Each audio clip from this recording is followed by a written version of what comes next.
I'm Mitch Jeserich. This is a quote. A walk through an ancient redwood grove remains a moving, even life-changing journey. It's not just the size of the extraordinary trees, but their collectivity and dominance, the awe of the wayfarer. It's the absolute, even mystical quiet of place, under which an impossibly high canopy extinguishes sky and presents a prehistoric remnant of a twilight millions of years old. The breadth and history of the great forest are palpable, tidings from another dimension. That's from a book called The Ghost Forest, Racist, Radicals, and Real Estate in the California Redwoods. It is written by our guest today, Greg King. Greg King is a longtime forest activist who is credited with spearheading the movement to protect the Headwaters Forest in Humboldt County in California. Greg King is also an award-winning journalist. Greg King, it is my very good pleasure, sir, to welcome you to this radio program. It's great to be on, Mitch. Thank you. And we're going to be talking about the history of California's redwood forest. I want to quote you just one more time from your book. You write this: redwoods began evolving 200 million years ago at the beginning of the early Jurassic period, arriving just after the dinosaurs. They survived the breakup of the supercontinent Pangaea and continental drift, and they managed to withstand, escape, and evolve with raging climatological shifts 66 million years ago when the Chicxulub meteor wiped out the dinosaurs and 75% of all life on Earth. Redwoods prevailed and then thrived to withstand ongoing reorganizations of climate. Redwoods migrated. Greg King, tell me more about this history, natural history of the redwood forest in California. That migration you just described to me is one of the most extraordinary elements of the redwood story, that it could survive such massive shifts, even when 90%, of the other species were wiped out on the planet, more than 60 million years ago. And they are such a hardy tree, and yet we see them having landed now in California, what is now California, in a 2 million acre band, really dependent on fog. And so we can kind of look back millions of years and see a very wet planet. And that is why redwoods are found on all of the continents, or redwood remnants, the fossils, in the northern hemisphere today, because it was such a wet planet. So we see redwoods as, being incredibly hardy and, of course, huge and ancient, and yet in a way very fragile, that they require this moisture. So it's really phenomenal when you hike around on the edge of the redwood biome, as it's called, and you can see when you get to the edge of the redwood, sometimes in the hills, and then look down, and there's the edge of the fog. The fog has stopped, and there are the tops of the redwoods poking out, and that's the last redwoods to the east. It's a really wonderful phenomenon, and one of the great attributes of the redwoods toward its survivability. I don't know if it's the correct term, but that's how they drink, right? I mean, that's how they get a lot of their water, is through fog.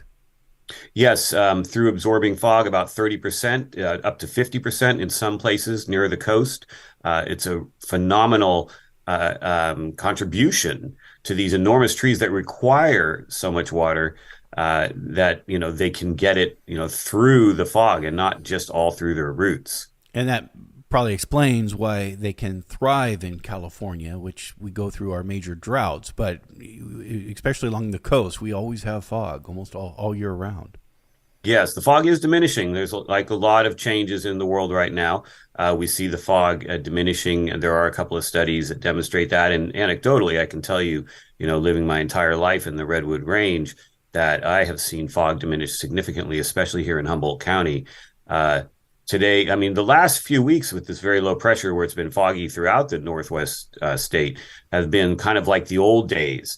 But today, where it's very clear in June, kind of unusual up here in Humboldt County on the coast, that has been more emblematic of the change. That's very interesting to me. I think we all, regardless of where we live, have noticed changes in weather. Now, I'm a city guy, and I think that will become very clear in the course of our conversation to you. But tell me more about just what you have anecdotally experienced in changing climate in the redwood forest. Yeah, growing up, I grew up in Guerneville on the Russian River in Sonoma County, and we were about 10 air miles from the coast. And every morning in summer almost every morning, and then into fall it diminished naturally. But there would be this fog bank come in, and the fog would burn off there at about between 9 and 10 a.m., almost like clockwork. Uh, my father passed away in 2016 in the same house I was born in 1961. And we spent a lot of time there over the last year and a half of his life, and I did anyway. I've always gone back down from Humboldt County to Sonoma County to visit and spend time. But it did strike me how that early morning summer fog was not as frequent as when I grew up there. And you could see it. And you can see it also in, say, Armstrong Woods, which is a very small remnant ancient redwood grove in Guerneville, where I grew up playing there quite a bit. And it's a little drier, a little more fragile, it seems. There was one year, a few years back, I can't remember. It was around 2016, but I can't remember the exact year, when there was virtually no rain until January. And that, it's not a fog story, but it is a climate story. And it was really disturbing. And this dryness, and I remember walking at the beginning of January, and this dryness. And you get that now in summer when it should be very moist due to the fog, and it's not nearly as much. Greg King, you begin your book again with this natural history, which we're chatting about right now, and then move into the 1850s and sort of give a history of the last, I don't know, 170 years or so, or the battle over the redwood cities against logging and mining and all of these things, and even colonialism. But talk to me about what's important to know about the redwood forests of California before 1850. Oh, that it was inviolable. The redwoods of California prior to European settlement stood as almost a single band with a couple of breaks, but almost a single band that very few human beings, including the native peoples who surrounded the redwoods, they never lived inside the redwood groves, or very little. But that even some of these reaches were so extreme to get to far into the redwoods, moving maybe 1 mile every 4 or 5 hours, that they were very little explored even by native peoples. They did do it, but you had to carry enough food. There's no food in the redwoods for a human being, plenty of water. But this kind of ecosystem from no more than 30 miles inland, but about 450 miles long, of stupendous trees that changed everything where they grew. It was a completely different ecosystem than anywhere else. Well, to the west is ocean, and then to the east would be mixed hardwood and Douglas fir and other conifer species, great grasslands, things like that, and a wide variety of wildlife. But in the redwoods, everything changed. Wildlife, like humans, could not survive inside the redwoods, except for some old growth dependent species. Right now, we're looking at the Humboldt marten, which is extremely rare and exists in only 2 places today in California. And species like that, and the fisher, and of course, salmon are an old growth dependent species, and the spotted owl and the marbled murrelet. These species all thrived in the ancient redwoods. But it's nothing like what we think about, in the wild California with the grizzly bears and the wolves and the elk. Elk will be found in redwoods today, but they also didn't get around much. It was almost impossible. So it was just this massive change in habitat characteristics, suddenly and inexorably, could not be inhabited by many, many of the species that surrounded the redwoods in this impenetrable band, from north to south. What made it so difficult to survive for so many species? There just wasn't the food. Redwoods are dominant. And so the plant life is very particular to redwoods, the ferns and the oxalis, the salal, species like that, that did not provide a lot of food, say the grass seeds. There was the salmon, but the salmon were easily reachable outside of the redwoods and then nearer the coast as well. And small game, rabbits. You didn't get many rabbits in the, or hares in the redwoods. you really it was a plant dominant world, and the plants being the redwoods up to 400 feet tall in places, and growing in massive clusters that disallowed growth of much of anything else. It diminished diversity, but on a stupendous scale. And so there just wasn't the food for most of the species that we think about that need the food, that surround the redwood forest. Is it that just the sun couldn't penetrate the canopy that was created?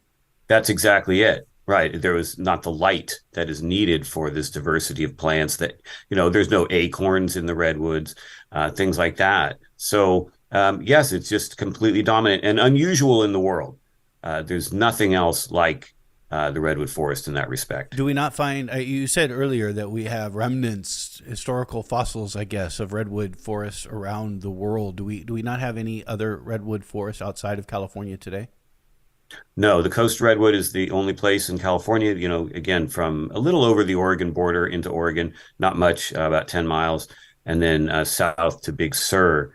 That is the extent of the range. There's the cousin, the giant sequoia in the Sierra, which grows in even smaller groves there, small habitat islands. And then another cousin, which was once thought extinct, and I mentioned this in the Ghost Forest, is the dawn redwood in Sichuan, China, that was rediscovered in the 1950s. So those are the three those are the three redwood cousins, if you will. But there is only this one place where coast redwood grows naturally. You were mentioning that the redwood forests of California stretch from north to south along the coast, about 400 miles long, or did at one point. Maybe you'll explain to me what it's like now. But you also write that only 4% of the original redwood forest before 1850 still exists. That's right, about 80,000 acres. The rest was logged off, growing in second growth after that, which was also mostly logged off and is still being logged off, primarily by two companies that own just about half of the 2 million acre ancient redwood biome, or redwood biome. It's not ancient anymore. But yes, about 4% left, contained mostly in groves in Humboldt and Del Norte counties. And there's Redwood National Park, Prairie Creek, Del Norte Redwood State Park, Jedediah Smith, Headwaters Forest, and Humboldt Redwood State Park in Humboldt and Del Norte counties. There's virtually no ancient redwood in Mendocino County, just a few hundred acres. And it used to hold more acreage than any other of the counties, 640,000 acres of ancient redwood in Mendocino County, growing in a contiguous band, impenetrable, the widest and the longest band of all the redwoods in terms of counties, and it's virtually all gone.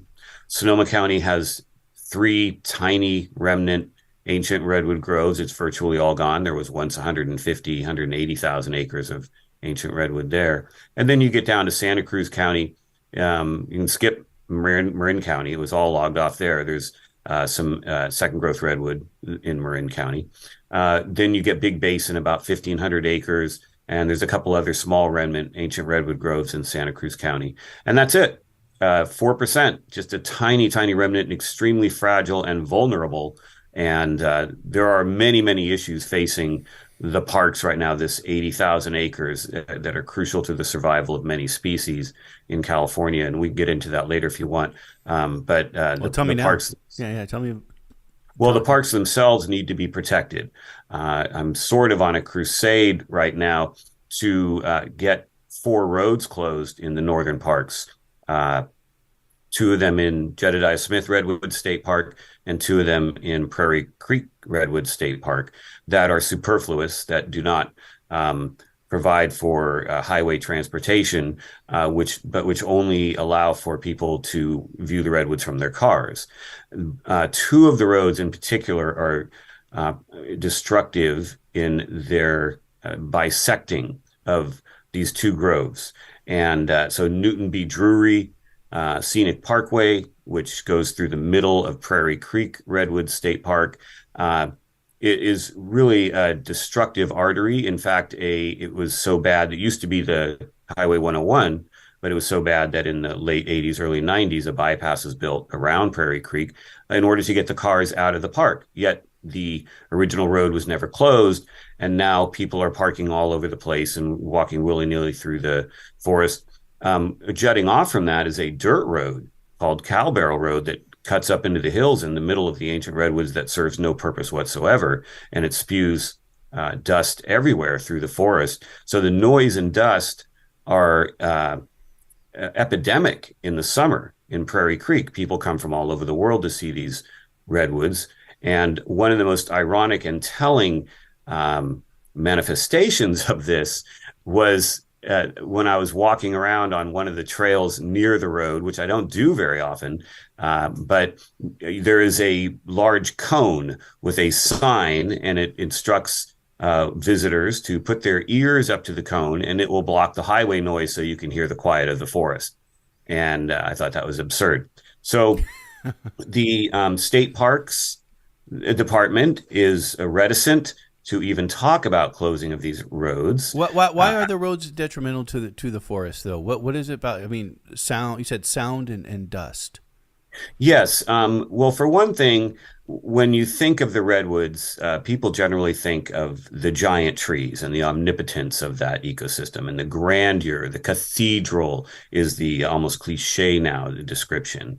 But the quiet of the redwood forest is unlike any other quiet in the world, I would argue, and is one of two principal components of the ancient redwood experience. There's the massive trees that create this enveloping effect in all ways, and accompanied by and creating this magisterial quietude that is both, is absolutely ruined by the roads. Barring that, in terms of habitat, the roads are noisy. They're a robust intrusion into a very fragile world inhabited by species that are almost gone. So there's no real reason to have these roads and every reason not to. And it can be done to accommodate tourists.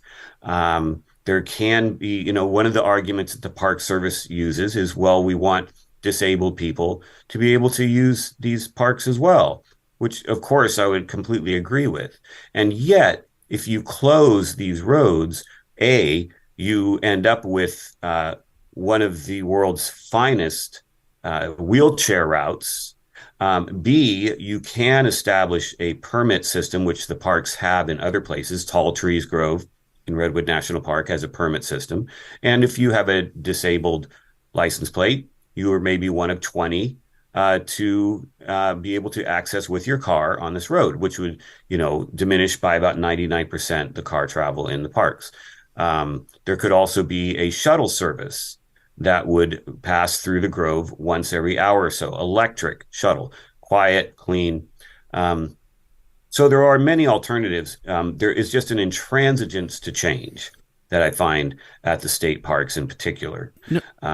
You can't even drive into Denali in Alaska. It's, the Park Service there understands the fragility, and yet these groves are infinitesimally smaller and just beleaguered. And also what happens with the roads, of course, is you get people parking everywhere, defecating, leaving toilet paper and trash, and running through the woods willy-nilly and through very delicate habitat. And we know human beings, we do this. And so you cut out the cars and you diminish that well into the 90th percentile as well. Yeah, yes, we do those things. And noise is important. We did a show maybe a year ago about animal perceptions and the importance of noise and how human noise pollution, machine noise pollution, has affected their own world. So that matters. This is Letters and Politics. Again, we are in conversation with Greg King. Greg King is the author of the book, The Ghost Forest, Racist, Radicals, and Real Estate in the California Redwoods. Greg King is an award-winning journalist and activist. Again, he has been credited with spearheading the movement to protect the Headwaters Forest in Humboldt County, California. We are in conversation about the history of the redwood forests of California. Greg King, let's get into this history and regrettably the destructive history and the history of people trying to save the forest. I mean, this is not a new phenomenon. This also goes back to the middle of the 19th century. But tell me what's important about the 1850s and the decades to follow. Right. The 1850s, redwood logging wasn't much of an issue. The southern counties, it was. Redwood was used, you know, the smaller trees in part, but they were so unwieldy and the technology really didn't exist much to deal with redwoods. So, for instance, up in Humboldt County, Humboldt Bay area was settled in about 1850. But redwood logging didn't begin until 1854. Prior to that, Douglas fir and principally spruce were logged because they weren't so unwieldy and large. We really see redwood logging taking off in the 1860s. Commercial logging, Guerneville, where I'm from, on the Russian River, the first mill was established there in 1865. And the land was divvied up in the 1860s, generally under the Homestead Act. And then it kept, grew every decade exponentially, the redwood logging. And then by the 1880s, the redwood was recognized as a very important wood product for industry. A lot of people think about redwood as a component of housing, which it always has been. And my current house is all redwood, built in the 1950s. It's amazing the type of lumber it provides, which maybe is part of the problem. But you write that there are still redwood homes or buildings that that I think are like 200 years old.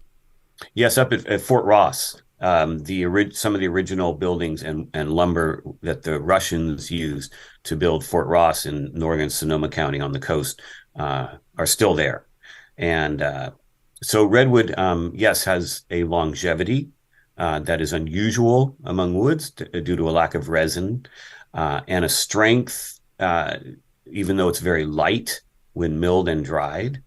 And so these qualities contributed to an understanding that redwood lumber could undergird industry better in some ways than any other wood product. And so this was well recognized by the 1880s, which there was resulted in massive land fraud. The 1878 Timber and Stone Act allowed settlers to claim a 160-acre parcel of any tree forest in the western three states. And that act was routinely abused. Most Timber and Stone Act parcels of 160 acres were gathered up by what were called entrymen, who then signed them over immediately to a middleman who sold them to corporate investors. And the result of that in the redwoods was in one fell swoop, 124,000 acre theft from the public domain of some of the finest redwood land that ever stood. If we fast forward just one more decade to the early 1890s, there was a family called Hooper, and this is well covered in the Ghost Forest. The Hoopers are the redwood timber barons you've never heard of, yet the most important family probably due to their innovation and the scope of their ownership and their ability to broker lands. So two of the Hooper brothers, Charles and George, were involved in this redwood land scam in Humboldt County, as well as a Scottish syndicate and New York and Bay Area investors and locals up here who facilitated the theft. In 1892, C.A. Hooper Company established the Excelsior Pipeline Company, because C.A. Hooper, who hired a Dutch water engineer, understood that redwood made the best material to make pipelines. And as soon as these, at times massive redwood pipes, snaking sometimes miles across terrain, interested investors and industrialists, they understood its unique ability to transform the West. And so industry's use of redwood is little understood. I explain it as much as I can in the Ghost Forest, yet integral to the growth of especially the West and especially these pipelines. So, for instance, the Arroyo de los Reyes in what is now downtown Los Angeles was once a great wetland, and it was drained in 1894 with a redwood pipe. And then the communities that sprang up there were watered through redwood pipes, and water was held in redwood tanks. And sewage lines were made out of redwood. They wouldn't breach. The wood didn't rot. You didn't want your sewer line rotting. Nothing else worked like redwood. Many uses like this, all the East Bay Water Company, all these redwood pipes everywhere, allowing the growth of the East Bay and allowing the growth of industry. But the most important use of these redwood pipes, these stave pipes, they were called because they were pieces of lumber that were specially milled and put together and banded with iron hoops, and again, stitched across miles of terrain. They were used to take water from dams in the Sierra Nevada and elsewhere around the country, but particularly in California, and send that water for miles to turbines that powered the growth of the West, starting in the late 1890s. And the redwood stave pipe, I would argue, more than any other invention, except for perhaps the railroads, allowed industry to grow, allowed the West to grow into the empire that we know today, and that without redwood, not only because of stave pipes, but many other products, California would look differently today had it not been for the redwood products that supported that growth. I mean, it's just remarkable to think how much we have physically altered the state in less than 200 years. Even where I live, which is downtown Oakland, right next to Lake Merritt, which actually wasn't a lake, it was mud flats. The other day I was down on the estuary between Oakland and Alameda County by Jack London Square, and that wasn't an estuary, that was a peninsula. I mean, it's just shocking how much we have changed the California itself in less than 200 years. Yes, the plunder, if you will, has been phenomenal. And even Karl Marx noted that in the 1880s, that California is particularly important, he said, due to the rapidity of the exploitation of the resources and the growth and the power of the people who controlled them, which I found fascinating that even Karl Marx was looking at California, right? I mean, you don't hear that very often. But yes, the transformation occurred extremely rapidly. As I write in the Ghost Forest, the despoilation of San Francisco Bay occurred in a single generation, whereas the Ohlone and Pomo people lived in the Bay Area for thousands and thousands of years and harmed the ecosystem not at all. In fact, were able to, maintain their food sources and create this abundance that for themselves that enriched the land, I would argue.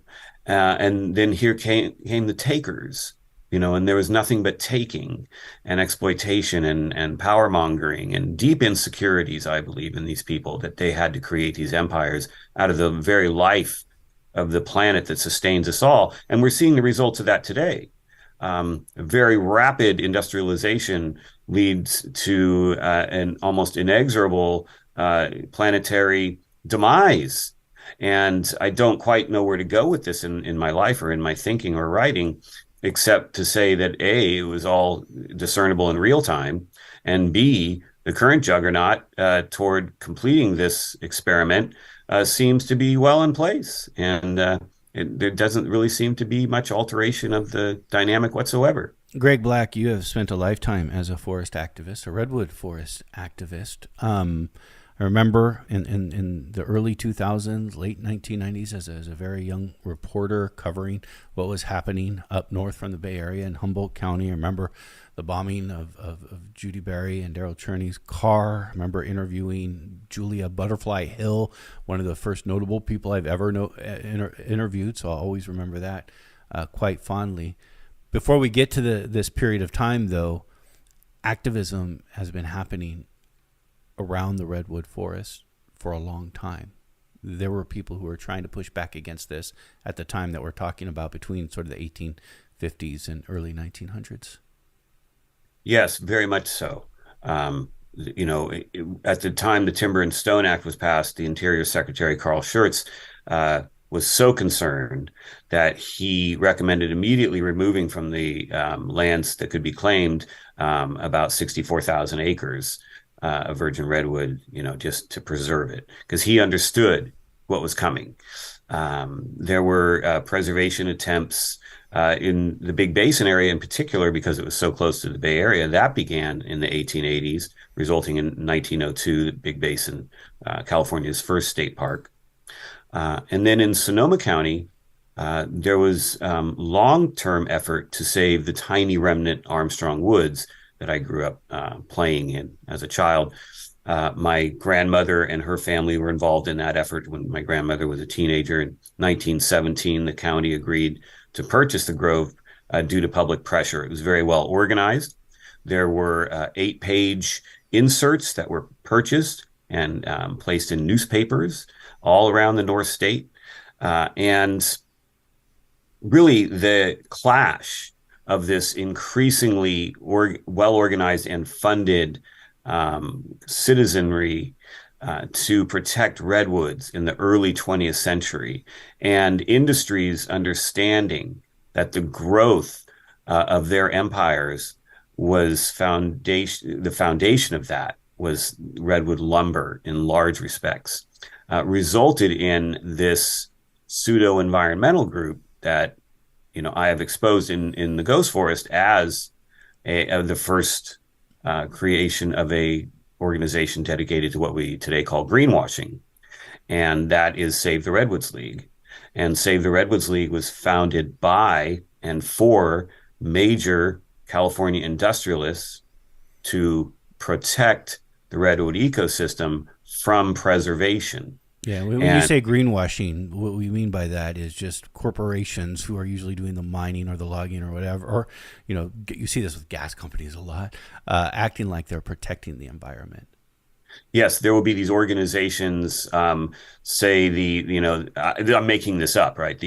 I just off the top of my head, the Appalachian Preservation Society or whatever, and it's backed by Mansion and the coal industry or something like that, right? I mean, just, that's how it works. I mean, I'm sure I could come up with a better, more specific example, but since we're talking about Save the Redwoods League, it's important, and it's irrefutable. The evidence I found, it was just, here are these guys who own the biggest, not only industries, some in the world, but redwood timber operations, lumber companies, and businesses that rely on redwoods. And I don't want to give away too much that's in the book, but these individuals were 100% in that milieu. And so you understand when you get into this, as I did when I went to Bancroft Library at UC Berkeley and began researching through the 200,000 pages or so of Save the Redwoods League archives, that's who founded and ran the organization for decades. And the evidence is there. And I did not set out to determine this. During the 80s, when we were in 90s, when we were trying to protect Headwaters Forest, I found the League to be ineffectual and, past its former glory of the 1930s and 20s. And yet what I found was there was no former glory, that it was this great ruse that has worked brilliantly. Again, I found what I found and I couldn't believe it. I'm going to give away one particular smoking gun, in this narrative, because it's very important for people to understand that this is not conjecture at all, that the book wrote itself. One of the founding directors who wrote the League's bylaws and articles of incorporation was a young, up-and-coming, and very powerful attorney named Wigington Creed. Great Pulp Fiction name. Born in the Central Valley, but raised in Berkeley. And he was a protege of Darius Ogden Mills, the great gold miner, banker, and Wall Street soothsayer. And Wigington Creed came back from New York from Mills's office and went to work for water companies. He became president of East Bay Water, which was one of the greatest Mm. consumers of redwood stave pipes. He also inherited a vast trove of companies from his father-in-law, Charles Appleton Hooper of the Hooper Redwood dynasty. And so Wigington Creed was president of Redwood Manufacturers Company, the largest maker of stave pipes in the world, redwood stave pipes. He was president of that when he became a founding director of Save the Redwoods League. And he was also president of PG&E, which owned Redwood Manufacturing Company. They bought it in 1910. Wigington Creed retained the presidency and a vast investment. And PG&E, with its redwood stave pipes for power, was the world's largest consumer of those redwood pipes by a power company. And there are many, many other examples. Creed was president of Excelsior Investment Company, which brokered redwood lands. He worked with his father-in-law before C.A. Hooper died in 1914 to buy and sell redwood timberlands. He was a redwood timber baron and a redwood consumer, a vast redwood consumer. And he was a founding director of Save the Redwoods League and wrote the bylaws and articles of incorporation. And we can go on and on and on. And I do in the book. It's all very well documented. And again, I got to these findings and just put my pen down. And I couldn't believe it, what I was looking at, that there was no way these people were going to protect redwood forests. They were going to prevent it. And they did in many, many instances. And I detailed that in the Ghost Forest as well. This promise of we're going to do logging sustainably, which I think you get from all kinds of industries, including mining and extraction industries. We're going to do this sustainably. This isn't a new thing they say. They've always said this. Don't worry. It's just going to be a little bit, and we'll do it in a way that's responsible. Well, right. The sustainable logging really wasn't a thing or a catchphrase back in the early 20th century. It was, preservation of representative tracts of redwood. That's how we're going to do this, because clear cutting was the norm.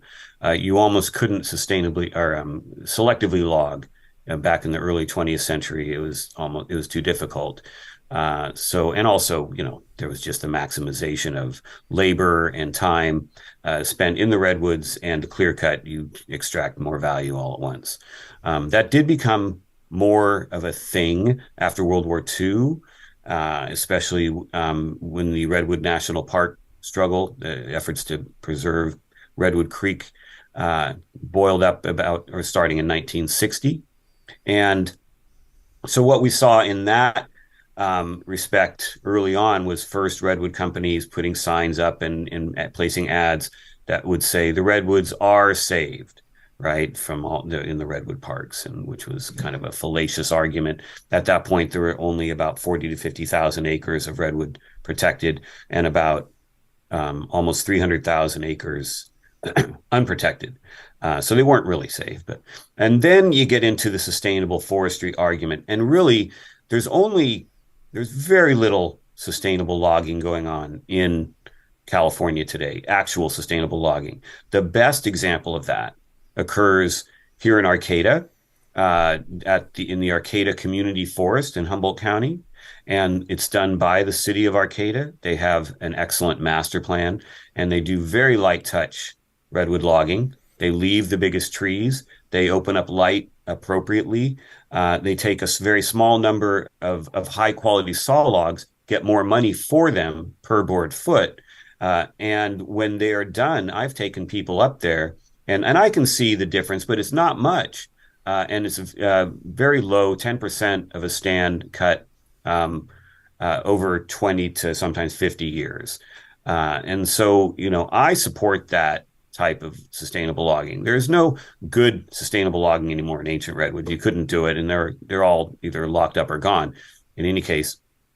But there are two companies that own nearly half of the redwood biome, the 2 million acre redwood biome. and that's Green Diamond Resource Company. It used to be called Simpson, and they own 420,000 acres that surround the redwood parks of Humboldt and Del Norte counties. And they operate on a very heavy cut rotation and clear cut and spray herbicides and plant trees in rows. And it's a monoculture and it's virtually sterile. And these lands surround the parks. And it's extremely important that Green Diamond change its practices to support the parks. Right now, the parks are more threatened due to these practices. And then the other company is the Humboldt Redwood, Mendocino Redwood Company, owned by the San Francisco Fisher family. They own the Gap and Banana Republic, et cetera. And they own about 500,000 acres of redwood in Humboldt and Mendocino counties. They bought up the carcass of the Pacific Lumber Company after Mac Sam drove it into bankruptcy in 2007. The Fishers bought it up, and they cut heavier than one would like. It's not quite Green Diamond, but they're not responsive really to the needs of the ecosystem.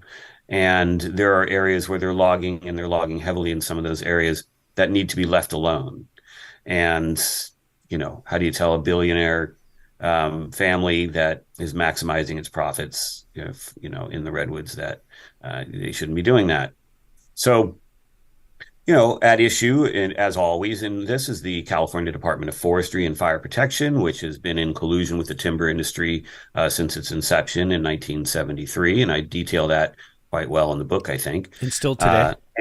Still today. Still today. I mean, to allow what's going on, especially in the Green Diamond patchwork clear-cut land, is you have these violations of the California Environmental Quality Act that are very clear. At least to me, I'm not a lawyer. This has not been litigated, but the company does have habitat conservation plans and incidental take permits to be able to kill endangered species because it's such a heavy cut. And so from my perspective, again, this is not proven in court in any way. Green Diamond should be, but hasn't been litigated against very much. You look at this collection of clear cuts on lands that really need to be allowed to grow.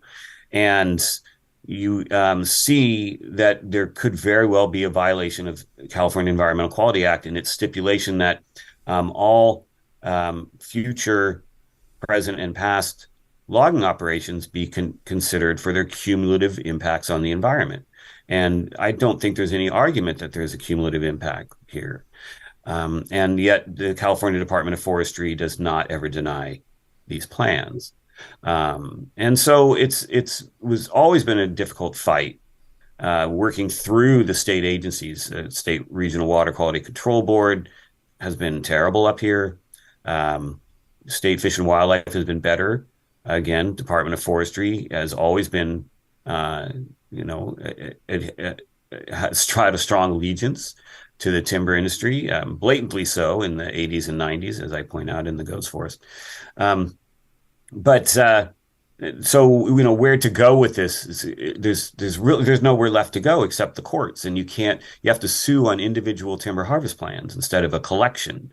And so what's really needed is action in Sacramento to disallow this type of cutting. Efforts have been made in the past to disallow clear cutting in California. They've been shot down. Forest Forever initiative in particular in 1990, which was derailed by the bombing of Judy and Daryl and the blaming of them for, quote, carrying their own bomb in 1990, Judy Berry and Daryl Cherney, which was fallacious. And they ended up suing the FBI and Oakland police and winning $4.4 million. But of course, right, everyone knew it was a lie. But that was used against the Forest Forever initiative in 1990.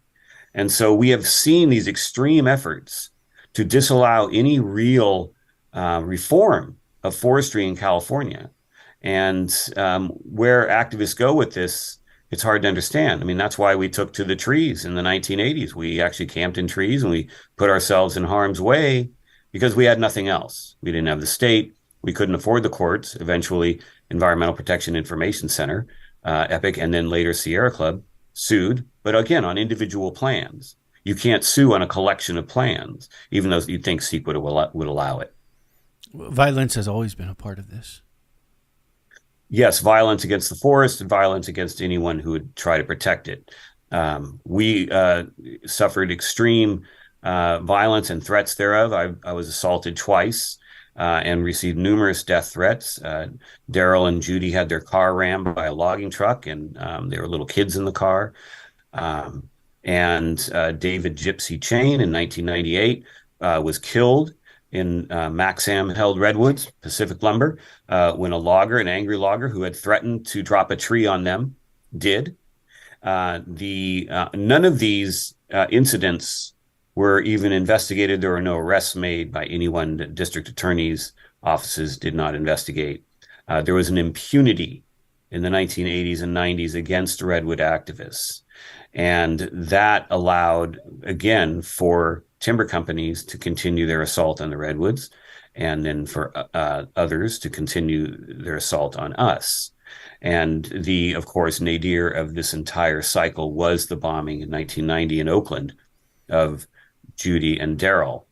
And then an immediate attempted frame up by the FBI and the Oakland police for that incident that almost would have killed Judy had the bomb gone off correctly. It did seriously injure her, maim her for life.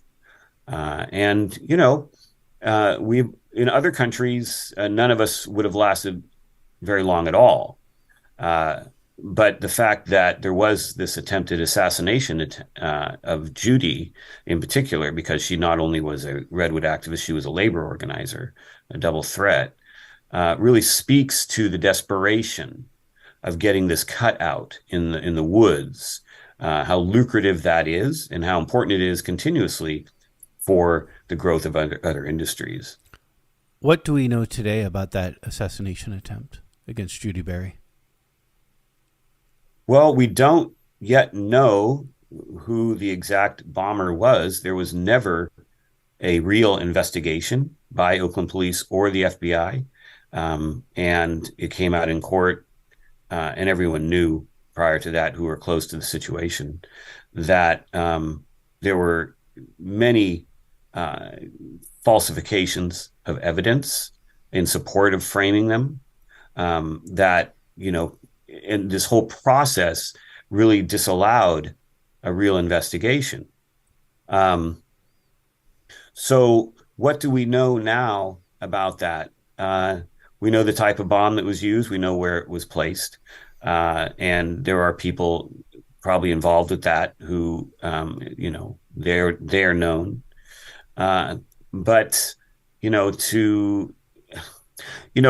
the end, Dennis Cunningham, the famed civil rights attorney, who was the lead attorney on the successful case in federal court in San Francisco against the FBI and Oakland police, he rather surprised me, and I include this in the book, by giving a speech in honor of Judy up in Humboldt County some years later after the verdict came in, where he said, like a lot of incidents in the past, Black Panthers, American Indian movement, this assassination attempt was directed by the FBI itself, in collusion with the Oakland police. And he laid that out very carefully in court. That wasn't the accusation in court, but he said it afterward. And that surprised me. Dennis Cunningham was he's passed now, but he was a very careful attorney. And he said that the evidence led only to that conclusion. And at the behest of the timber industry, and that timber was directly involved. And so, that I think we all kind of believed this at the time, but to have it verified by one of the nation's most important civil rights attorneys, or at least to have it uttered, was again surprising. Well, and yet there's been no action by Congress, no investigation of the FBI in this particular incident, and there should be. And all the files need to be turned over. There are many files that have not been turned over. And it should be brought out into the open. What happened here? There's never been a bomber found. Why has there not been an active investigation still to this day by city, state, or federal authorities. No investigation, a real investigation, has ever occurred. And that's appalling to me. Do you have a sense of what the motivation of the FBI to be involved in this would be? I think the FBI has always needed bogeymen to justify their existence. And this is one, what you call maybe call branch of the FBI.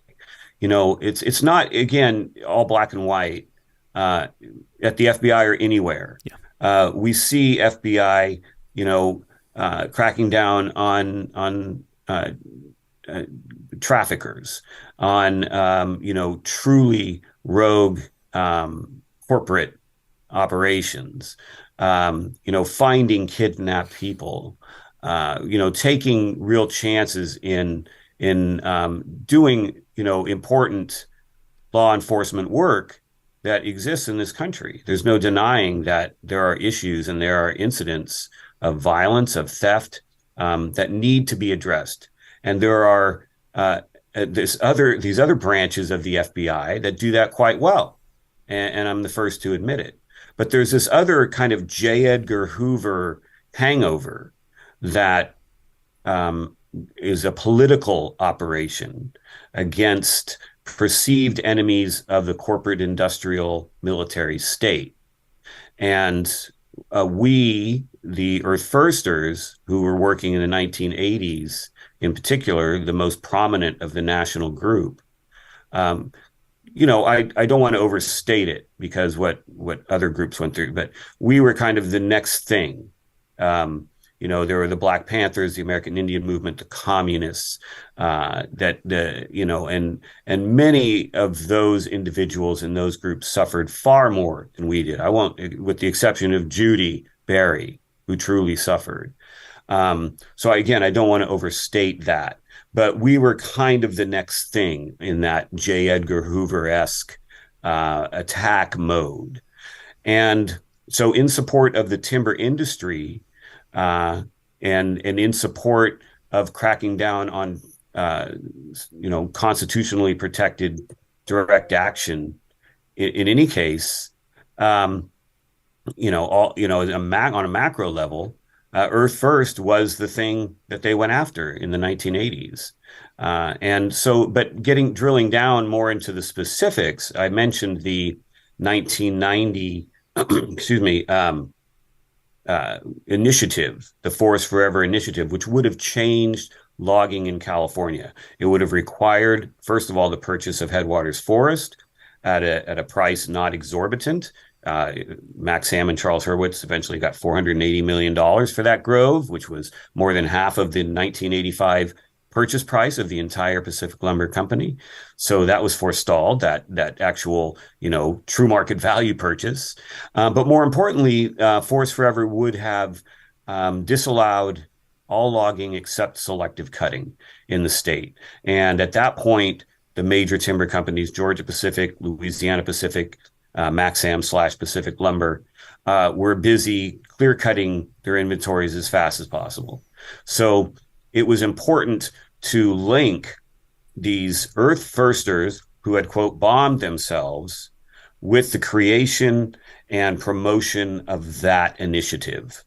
And Dennis Cunningham talks about this. A lot of analysts have talked about this, that was among the primary reasons.